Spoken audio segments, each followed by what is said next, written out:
कि सावन का आज अंतिम सोमवार है और हमेशा समाज के प्रति हम लोग को सोचते रहना चाहिए।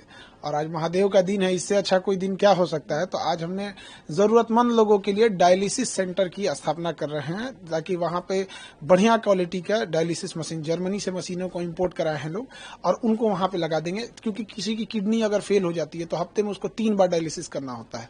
तो उसकी और एक मिडिल क्लास इंसान हर महीने उसको 50,000 देंगे, नहीं तो सामने मर जाएगा बेचारा। तो काफी दिक्कत हो जाती है। तो हमने डायलिसिस सेंटर के लिए और ब्लड बैंक के लिए भी हमने इसमें प्रोसीड कर दिया है। आई थिंक नवरात्रि का पहला नवरात्रि हम लोग ब्लड बैंक स्टार्ट कर देंगे और लक्ष्य है कि उसको एशिया में सबसे बड़े लेवल पे लेके जाना है ताकि गरीब इंसान न भटक सके। और आज सोमवार है और चूंकि हम शुरू से ही रहा है, इस सब चीजों में हमारा लगाव रहा है और इसका एक कारण भी है। एक बार क्या हुआ था, बहुत साल पहले यहाँ हम सोफा पे ही बैठे थे और ये देखिएगा अब आपको, तो ये मेरा सोफा, इस पे हम बैठे थे और ऊपर महादेव की तस्वीर लगी हुई है। और जब बम चलाया था सब ना, तो इस दीवार के इसी सोफा के गद्दे पे लग गया था। ये वाला सोफा नहीं था वहां पे, इस पे। तभी से हमको लगा कि नहीं, महादेव हमको बहुत मानते हैं, तो इसलिए उन्हीं का दिन सबसे अच्छा लगा। तो आज ही के दिन हमने इसकी घोषणा कर दिया और अब इसको देखते हैं कैसे महादेव ले जाते हैं आगे। खान साहब लगता महादेव के भक्त हैं। हमको सबसे अच्छा जमता है। सबकी रिस्पेक्ट करनी चाहिए। आपने बोला कि एशिया का नंबर 1 बनाएंगे ब्लड बैंक और डायलिसिस सेंटर। देखिए, हमको ना इसको हर डिस्ट्रिक्ट पे ले जाना है क्योंकि गरीबी किसी एक जगह पे नहीं है। तो धीरे धीरे करके हमको हर डिस्ट्रिक्ट पे लेके जाना है। स्टार्टिंग पटना से करेंगे और उसके बाद वहां से हर डिस्ट्रिक्ट तक ले जाएंगे। और ब्लड बैंक को भी हम लोग ने लगभग हर डिस्ट्रिक्ट पे अवेलेबल कराएंगे। और खास करके अगर आप देखेंगे तो बिहार में तो अलग अलग ही है, बनारस में भी बहुत ज्यादा ब्लड का डिमांड होता है क्योंकि बनारस के पास मेडिकल इंफ्रास्ट्रक्चर ठीक है। तो अगल बगल के लोग भी वहां जाते हैं इलाज कराने के लिए, बट वहां उनका कोई परिचित नहीं मिलता है। खास करके पटना में भी गांव से कोई आते हैं तो उनका कोई परिचित नहीं मिलता है, तो उनको ब्लड की बड़ी किल्लत हो जाती है, बेचारे रो देते हैं लोग यहाँ। इसीलिए हमने इसकी पहल की कि हमें समाज ने हमें कुछ दिया है तो समाज को लौटा के जाना है। यही एक मानव धर्म होता है। अन्यथा मतलब अगर समाज के काम ना आ सके तो क्या ही कर पाएंगे। और इसको धीरे धीरे हर एक डिस्ट्रिक्ट पे ले जाएंगे ताकि कोई भी इंसान को एक भलाई हो सके, उसको समाज को एक अच्छा आउटकम मिल सके। खान सर, आप शिक्षक के साथ साथ आप समाज सेवक भी बनेंगे क्योंकि एक समाज का अच्छा कार्य होगा। शिक्षक को हमेशा समाज को लेके ही चलना होता है क्योंकि कहा जाता है हम शिक्षकों के बारे में कि हमारे गोद में निर्माण और विनाश दोनों पलता है। यदि हम बच्चों को अच्छी रास्ते पे दिखाएंगे तो कल को बच्चों में से भी एक लाखों बच्चे पढ़ते हैं, कोई प्रेरित होगा। तो छोटा मोटा ऐसे ही करके हम जब एक दूसरे का जब सहयोग करेंगे तो बहुत आगे जाएंगे। और सबको एक दूसरे का सहयोग करना चाहिए क्योंकि गरीब को भी उतना ही जीने का अधिकार है जितना एक अमीर को।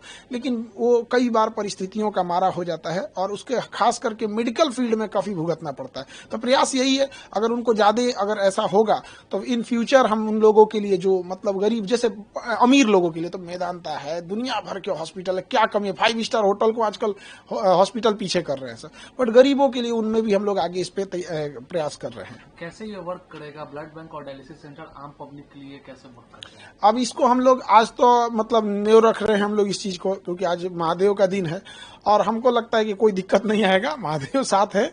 और वर्क ऐसे ही करेगा कि जैसे कोई भी गरीब आ रहा है बाहर से, अगर उसको डायलिसिस की जरूरत रहेगी या ब्लड की जरूरत रहेगी तो उसको किसी भी परिचय की जरूरत नहीं है और उसके लिए पैसा बाधा नहीं बनने देंगे, यही उद्देश्य है।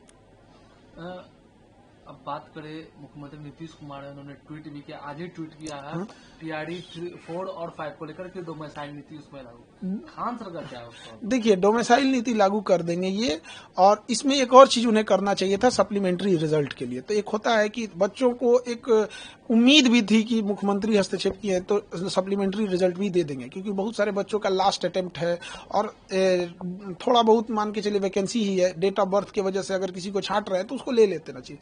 और डोमिसाइल अब अधिकारियों को क्या हो गया है, 6 महीना ये लोग ने ठंडी बरसात गर्मी मारा लाठी पुलिस से, गर्दनी बाग में 8-8 महीना से बच्चे पड़े थे सर, और आखिर उन्होंने मान ही लिया। तो बस यही कहते हैं कि अधिकारी लोग को क्या हो गया है। आप किसी चीज को मानते हैं 8 महीना, इससे क्या होती है, एक धारणा बन जाती है कि आप जानबूझ के खराब कर रहे थे। दूसरा कि कई बार ऐसी भी मुद्दे आएंगे जो शायद आपके बस का नहीं था, लेकिन आपने एक जो रूल सेट कर दिया कि भैया 8 महीना 9 महीना बाद आप मान ही जाते हैं यहाँ पे। तो ये सोचना चाहिए कि आपका हर एक डिसीजन आगे के लिए हो। लेकिन हाँ, ये बच्चों के लिए है, क्या कि बच्चे जो कई समय से संघर्ष कर रहे थे, उनका ये बच्चों की जीत है। ये चुनावी साल है तो इसलिए नीतीश जी ने भी किया है। हाँ, जो भी अब इसमें सप्लीमेंट्री भी दे देते तो बड़ा दिल से धन्यवाद करते, क्योंकि बड़ा रोते हैं सब बच्चे आके। अब बताइए 25-30 हजार की नौकरी के लिए कोई बड़े घर का बच्चा तो आएगा नहीं। तो ये सभी चीजें हैं, थोड़ा इसमें ज्यादा और सीरियस सोचना चाहिए। एसएससी का प्रोटेस्ट भी जिस तरीके से जो हुआ दिल्ली में, उसको लेकर एसएससी में नकारे लोग बैठ गए हैं, जिनको मतलब कोई काम धाम नहीं बचा हुआ है, जिसे पता ही नहीं है कि क्वेश्चन कैसे आता है, लैपटॉप में लेके रिजल्ट बैठा है। पुलिस का बर्ताव भी बहुत गलत था। हमारे एक शिक्षक को एक अमानवीय भाषा बोली गई पुलिस के द्वारा। पुलिस भी ना भूले कि हम लोग भी पढ़ा रहे हैं बच्चों को, और हम अपने लिए नहीं लड़ रहे हैं। जो भी शिक्षक हैं आज भारत के एकजुट हुए हैं, अपने लिए नहीं, इन्हीं के लिए कर रहे हैं। जो संस्था ऑलरेडी ब्लैक लिस्टेड है उसको एसएससी ने टेंडर कैसे दे दिया? मध्य प्रदेश में एडीक्यूटी को ब्लैक लिस्टेड श्रेणी में रखा जा रहा है। अब वो एडीक्यूटी यूपी और बिहार में एंट्री मारने के लिए सोच रही है, तो उसे यहां भी रोकना चाहिए और उस पर दोबारा विचार करना चाहिए कि बच्चों के भविष्य के साथ ना खेले। एक अंतिम सवाल है खान सर, पूरे देश में भी जितने भी वो प्रोटेस्ट चल रहा है एसआईआर को लेकर, चाहे वो पार्लियामेंट हो और विपक्ष सभी लोग कर रहे हैं कि क्या लगता है जिस तरीके से चुनाव आयोग में जो ये समय भी चुनाव, बिहार में भी चुनाव भी साल है यहाँ पर, तो खान सर का क्या रहेगा एसआईआर को लेकर? देखिए, चुनाव आयोग हो गया, सुप्रीम कोर्ट हो गया, ये जो संवैधानिक संस्थाएं होती हैं, ये राजनीति और पार्टी दलगत चीजों से ऊपर होती है। तो इनको कहीं ना कहीं इससे देश का भी साख जुड़ा होता है, तो इन्हें स्वतंत्र रूप से काम करना चाहिए। और थोड़ा मीडिया को भी इसमें सजग होना चाहिए। क्या है कि मीडिया चुनाव से पहले ओपिनियन पोल दिखाने लगती है, तो आप जब 2 महीने से किसी चीज को दिखा रहे हैं कि ये जीतेगा, ये जीतेगा, ये जीतेगा, फिर चुनाव के दिन अगले दिन एग्जिट पोल दिखाने लगते हैं, फिर अगले दिन विश्लेषण करने लगते हैं। अब एक जो इंसान, एक साधारण इंसान घर में टीवी पे देख रहा है 2 महीने से फलाना पार्टी जीतने वाली है, जीतने वाली है, अचानक जब कोई दूसरी जीतेगी तो क्या बोलेगा? तो एक चुनाव आयोग पे इस पे रोक लगाना चाहिए कि भाई आप क्यों एग्जिट पोल दिखाएंगे, वो तो अपना ही रिजल्ट दे देगा यहाँ। दूसरी कि चुनाव आयोग को हमेशा देश के प्रति सोचे, और अगर कोई भी एक व्यक्ति छूट रहा है तो ना छूटे यहाँ पर। हाँ, जो इलीगल है वो बचना भी नहीं चाहिए, और जो योग्य है उसका नहीं करना चाहिए। अब चूंकि बिहार में ये समस्या इसलिए हो जाती है कि यहाँ पे बहुत सारे मजदूर पलायन किए हैं रोजगार के लिए, तो वो इतना जल्दी आ नहीं पाते हैं, तो ये एक बड़ी समस्या है। इस पे हमको लगता है चुनाव आयोग और सुप्रीम कोर्ट जो भी हो, इसे अच्छे से इसे फाइनल कर लेंगे लोग। 65 लाख लोगों का बिहार में कटा है, वोटर लिस्ट से नाम कटा है।